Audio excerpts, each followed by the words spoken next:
据媒体报道，近日在伊拉克首都，总理卡迪米在其官邸竟遭遇诡秘的无人机斩首刺杀。虽然卡迪米躲过一劫，但是6名贴身保镖受伤，现场更是毁坏严重。有知情人士透露，这是一架非常简陋的无人机，就这样肆无忌惮地把卡迪米的府邸炸毁。无法想象，如果这次卡迪米被斩首成功，伊拉克会陷入怎样的局面。要知道，这并不是第一次一个国家的重要人物遭遇无人机刺杀。在前些年，委内瑞拉也同样遭遇过这样的事情。这样的情况连续发生，这似乎在预告一个可怕的未来。其实无人机用在军事上并不是什么稀奇的事，全世界各国也在大力研发无人机技术，但是主要还是用在侦察和军事威慑上。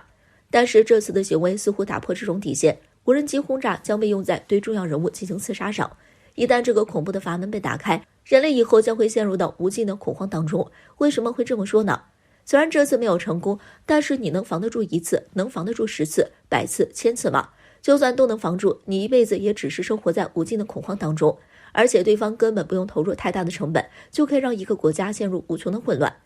比如以前美军就猎杀过其他国家的重要人物，但都是派出了多架武装直升机，甚至投入了最精锐的特种部队突然袭击，最后才能获得成功。现在完全不需要这么大费周章，甚至可能都不需要军方出手，一些西方的军火公司可能都轻松地做到。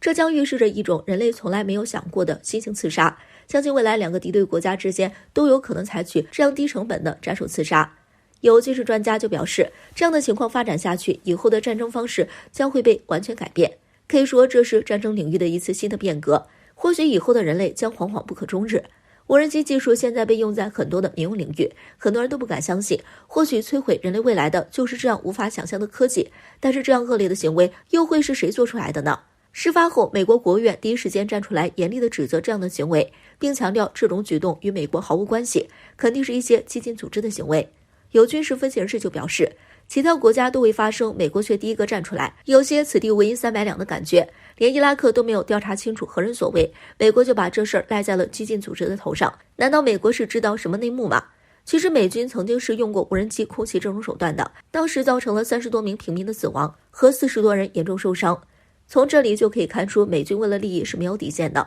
虽然没有明确的证据证明是美国的行为，但是从美国急匆匆地跳出来否认和曾经的行为，美国的嫌疑或许更大了。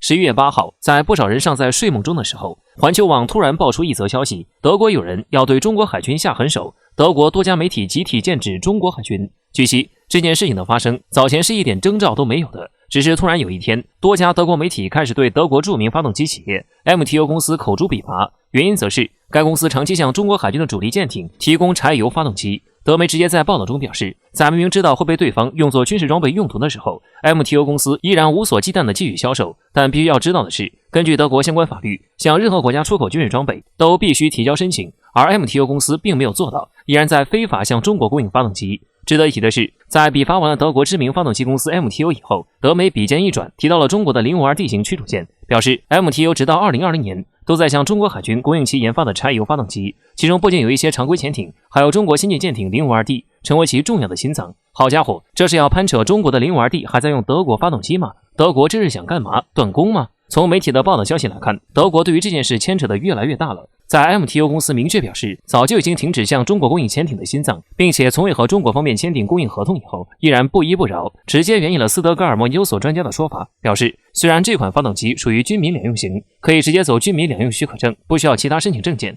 但这种行为属于灰色地带，厂家必须避免这种做法，德国当局应该制定相关法规。不得不说，前头的 MTU 公司果然就是一个抛砖引玉的，真正的目的还是中国海军。德国这是有人要对中国下狠手啊！所以我国早期就开始研制的一种水面舰艇052型，在我国舰艇历史上一直有着相当的地位。从最早期的舰艇开始，确实一直在用来自德国 MTU 公司的 MTU-20 V956 TB92 柴油机，一直到被称为中华神盾的052D 型上，关键心脏用的还是 MTU-20 V956 TB92 柴油机。但是这里必须要提到一点的是，052D 上的 MTU-20 V956 TB92 柴油机是经国产化的发动机，而且在052D 中，这种 MTU-20 V956 TB92 柴油发动机只是辅助动力，也就是说，不高兴了，我们完全可以换掉这2台发动机，用其他我国自主生产的发动机替代。例如，中国荷柴重工制造的柴油发动机 CH 系列，如今就已经出口了多个国家，可谓是相当畅销。在2017年的时候，因为乌克兰的原因，德国停止向俄罗斯供应发动机，结果转头俄罗斯就到我国来采购了 CH 系列发动机。甚至直到如今，俄罗斯依然每年从中国进口柴油发动机，而既然能够出口畅销，那自己用的还能差得了吗？更不用说中国在燃气轮机上的实力了。所以中国又焉能被德国这种小手段制裁到？德国这回也就只能是做了小丑而已。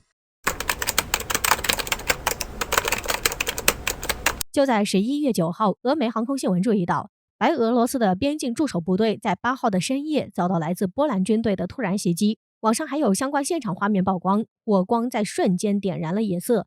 网传有数名巡逻中的白俄边防士兵倒在了第一波的袭击中。因为是紧急事件的突然爆发，白俄罗斯方面还未进行公布具体伤亡情况。从周边居民上传的视频内容中，仅知道目前在白俄罗斯边境地区与波兰接壤的布鲁兹基检查站爆发了交火，而因为爆发在夜间，可以很清晰地看见该地区爆发了猛烈的爆炸，火光冲天。白俄罗斯这边的消息不多，反倒是波兰方面似乎对自己突然动手开火的事情有不少理由。据波兰方面的媒体声称，这是因为在当天夜里，有白俄罗斯的边防部队试图将一些平民带入到波兰领土内。当这些人越过边界后，波兰方面直接动手向白俄罗斯的边防部队开火。而在开火疑似命中多个目标之后，这些人返回了白俄罗斯的境内。直观来看，这件事情无法准确定位，但是有一点却是相当明确的：波兰人声称自己军队是以对方越境的理由开枪驱逐。但是从周边居民放出的视频画面却能明显感受到，这不是单兵步枪可以发出的光亮和声响。除非波兰人对开枪驱逐有什么误解，直接拿的是导弹和火箭弹。而且附近居民在视频中还有信息可以挖掘，那就是两国部队在边境持续爆发了激烈的交火，而不是短暂的驱赶性质的开火。很显然，波兰对于此事的解释是有明显撒谎痕迹。如果真的是对方入侵，波兰又何必撒谎和掩饰呢？事实上，这种未经通告直接向他国边防部队开火射击，甚至还开炮的行为，足以被当作是蓄意的、有预谋的突袭战争。这样的行为放在如今的东欧紧张局势下，将足以引发一场波及周边所有国家，甚至引发大国之间武力对抗的信号弹。必须指出的是，在几天前，白俄罗斯与俄罗斯刚刚正式签署一体化条约，共同约定双方的28个领域的合并条款。北约甚至直接在自己的媒体喉舌中放话，这是在复活苏联。而刚刚这边签完条约，着手合并，另一边边境就爆发突袭战争。如此巧合的事情，放在国际关系中可就不那么巧合了。自苏联解体以来，东欧诸国绝大部分都开始全面倒向西方集团，并在北约的傀儡化进程中全面反俄。波兰作为其中一个典型代表，它的一举一动基本就能凸显出北约在对俄政策上的一个转变和要求。尤其是这种极有可能诱导全面战争的行为，没有北约要求，波兰是万万不敢动手的。而如今，联系上如今乌克兰在边境地区首次利用无人机对靠近俄罗斯边境的卢甘斯克和顿涅斯克进行轰炸，已经导致俄罗斯开始将主力装甲部队部署前线。如今波兰又撕破和平假象，向白俄罗斯边境动手，一场围绕苏联反骨仔和继承者之间的战争或许即将要来了。最近美国动作挺多的，特别是自从我国接连爆出了新版歼20和歼35两款战机的消息之后，美国就开始倒腾自家的装备了，一副随时准备搞针对的模样。11月8日 F2、F35 接连被爆出大料，美国花费巨大代价就是为了针对中俄。第一条消息，美国花费巨大代价试图给 F22 换新颜。据环球网报道，美国著名飞机制造商洛克希德马丁公司收到了一份巨额合同，授予方是美国空军，具体内容是希望洛克希德马丁公司能够给美国的5大机 F22 完成现代化改装。对此，美国空军将花费109亿美元，预计在2031年改造完成。不得不说，美国空军还真是大手笔，这怕不是被中国的歼20升级版给刺激到了，所以准备升级 F22 来针对中国和歼20打对台吧。说实话， F22 从1997年首飞到2005年形成初步战斗力，4年后就因为造价昂贵不得不停产，这件事美国难道没考虑吗？109亿美元人真的能挡得住吗？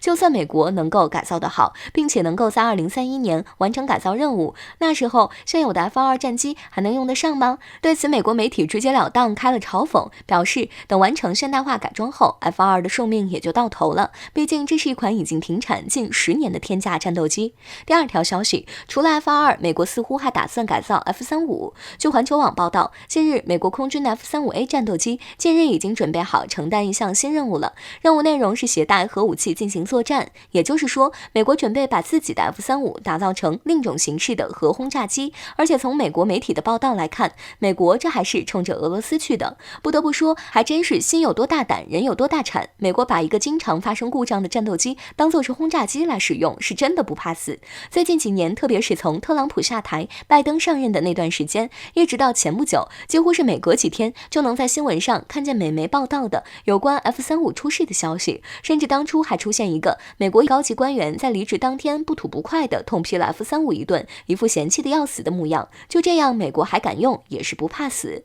第三条消息，美国搞了个空中航母。作为未来主要战斗平台，无人机的重要性各国都非常清楚，但是限于目前的技术，很多无人机出去了就有收不回来，以及电量不足坠机的风险。想要达到更好的战斗效果，如果有一个能够回收无人机的战斗平台随时跟随，那么无人机的战斗力必然大大提升。于是近日美国就搞了这么一个实验，把一架 C-130运输机当做一种空中航母，在空中对无人机进行回收，并且成功实现了无人机 X-61小精灵的回收任务，这让美国高兴极了，直接放话，未来将会在分布式空中作战中执行危险地带搜集情报、监视、侦察等任务。不管是美国打算改造的 F-22还是 F-35，亦或者是这个空中航母，美国都是为了战争做准备，说直白点就是针对中俄。说实话，在美国现在各种问题一堆的时候，美国还能花费巨额代价想针对中俄，还真是爱得深沉。但是美国必须要知道的是，这些动作都是虚的，